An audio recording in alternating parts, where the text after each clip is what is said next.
Friends, आज हम solve करने वाले हैं इतिहास का टेस्ट नंबर 2। ये क्लास 8वीं का है, कक्षा 8वीं का टेस्ट नंबर 2 ब्रिज कोर्स जो आपका सेतु अभ्यासक्रम है। ये दूसरा टेस्ट हम सॉल्व करने वाले हैं। ये 30 मिनट का और 15 मार्क्स का 15 नंबर का है। तो मैं बेसिक क्लास से बेबू टीचर आपको ये सारा टेस्ट जो मराठी या इंग्लिश में दिया हुआ था इसको हिंदी में ट्रांसलेट करके पूरा वीडियो प्रिपेयर किया। इसका सोल्यूशन भी मतलब आंसर भी आपको इस वीडियो में देखने को मिल जाएगा। तो वीडियो को लास्ट तक ज़रूर देखिएगा। अगर अभी तक आपने सब्सक्राइब नहीं किया है तो प्लीज़ चैनल को सब्सक्राइब कीजिए और जो है नोटिफिकेशन के लिए बेल आइकॉन प्रेस कीजिए। देखिए इसमें पहला प्रश्न क्या दिया है। पहला प्रश्न दिया है, निम्नलिखित प्रश्न को पढ़िए और सही उत्तर पर गोला बनाइए। तो यहाँ पे जो सही उत्तर है उस पर हमें सर्कल करना है। तो पहले प्रश्न में पहला पार्ट दिया है कि निम्नलिखित में से कौन सा किला नासिक के पास है।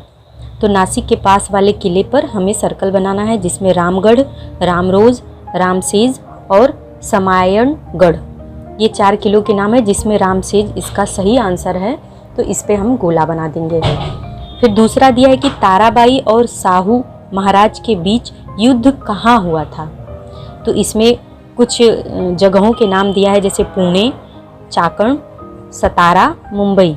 तो इसका सही उत्तर है पुणे। तो इस पे गोला बनाया हुआ है। फिर दिया है तीसरा कि अहिल्याबाई किसकी पत्नी थी, जिसमें कुछ नाम दिया है मल्हार राव, खंडेराव, रघुजी और विगेजी। तो यहाँ पे इसका उत्तर है खंडेराव। तो इस पे गोला बना देंगे। चौथे प्रश्न पर आते हैं कि नागपुर से कौन था। भोसले, शिंदे, फडणवीस, सभी विकल्प सही है। तो इस प्रश्न का उत्तर है भोसले। यहाँ पे इसका उत्तर जो है सर्कल बना के दिख रहा है आपको। आखिरी पहले प्रश्न के आखिरी MCQ है, मतलब जो प्रश्न है उसको देख लेते हैं कि निज़ाम की हार कहाँ हुई थी। तो जगहों के नाम है सतारा, औरंगाबाद, पालखेड़, हैदराबाद। तो C नंबर का आंसर इस पे राइट है। तो इस पे टिक कर लेंगे। आगे बढ़ते हैं। दिया है कि प्रश्न नंबर 2 में कि पाठ में ढूंढें और उत्तर लिखें। पहला, शिवाजी महाराज की कौन सी प्रेरणा आने वाली पीढ़ियों के लिए आदर्श होगी। मतलब शिवाजी महाराज की कौन सी ऐसी बात है जो नेक्स्ट जनरेशन के लिए, पीढ़ियों के लिए उन्हें आदर्श रहेगी। तो इसका आंसर ऐसे है, शिवाजी महाराज का स्वराज का कार्य और इसे सुंदर राज्य में बदलने का कार्य। मतलब शिवाजी महाराज ने जो स्वराज्य के लिए कार्य किया और फिर उस राज्य को एक अच्छा राज्य बनाया, पूरा अनुशासित और हर सुख सुविधाओं से संपन्न। तो वही सुंदर राज्य में बदलने का कार्य आने वाली पीढ़ियों के लिए प्रेरणा बनेगी। इस तरीके से दूसरे प्रश्न का पहला हो गया। अब दूसरे प्रश्न के दूसरे नंबर पर आते हैं। क्या प्रश्न है देख लीजिए। संभाजी महाराज ने पुर्तगालियों को सबक सिखाने का फैसला क्यों किया। तो यहाँ पे इसका उत्तर हो जाएगा कि पुर्तगालियों ने संभाजी महाराज के विरुद्ध साम्राज्य से हाथ मिला लिया था। मतलब पुर्तगाली जो थे बाहर के देश से, वो लोग संभाजी महाराज के विरुद्ध जो राजा थे उन लोगों से हाथ मिला लिए थे। इसीलिए संभाजी महाराज ने पुर्तगालियों को सबक सिखाने का फैसला लिया।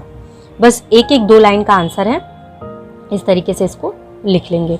तीसरा है, पानीपत के युद्ध के परिणाम लिखिए। मतलब जो पानीपत का युद्ध हुआ था उसका क्या परिणाम हुआ उसको लिखना है। तो कुछ पॉइंट्स यहाँ पे मैंने डाल दिए हैं, जैसे पानीपत की लड़ाई में करीब 1.5 लाख लोग मारे गए थे। दूसरा पॉइंट आ गया कि पानीपत की लड़ाई में मराठों को भारी नुकसान हुआ। तीसरा है कि पानीपत में अब्दाली की सेना पराजित हुई। चौथा है, जीत के बाद वित्तीय लाभ मतलब धन का लाभ जो होता है, पैसे रुपयों का जो लाभ होता है। तो जीत के बाद वित्तीय लाभ ज़्यादा नहीं था। उसने फिर से भारत पर आक्रमण करने की हिम्मत नहीं की। तो इस तरीके से जो है पानीपत के युद्ध का जो परिणाम है वो सामने आया। फिर आखिरी प्रश्न पर आते हैं, तीसरे प्रश्न पर। तीसरे प्रश्न में क्या दिया है कि निम्नलिखित प्रश्न का उत्तर एक वाक्य में दीजिए। एक ही लाइन में इसका उत्तर देना है। पहला है कि होलकर परिवार के संस्थापक कौन थे। इसका आंसर हो जाएगी कि मल्हार राव होलकर परिवार के संस्थापक थे। एक जो है वाक्य में उत्तर हो गया। दूसरा है कि बाजीराव की मृत्यु कहाँ हुई थी, तो इसका उत्तर हो जाएगा बाजीराव की मृत्यु नर्मदा नदी के किनारे रावेर खेड़ी में हुई थी। ये रावेर है, रावेर खेड़ी में हुई थी। तीसरे प्रश्न पर शिवाजी महाराज के बाद छत्रपति कौन बने, तो इसका उत्तर है शिवाजी महाराज के बाद छत्रपति संभाजी महाराज बने।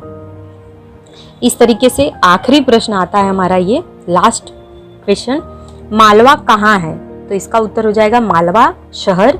मालवा एक शहर का नाम है, मालवा शहर मध्य प्रदेश में है। तो फ्रेंड्स, पूरा वीडियो देखने के लिए बहुत बहुत धन्यवाद। ऐसे मेरे साथ बने रहिए, फिर मिलते हैं अगले वीडियो में।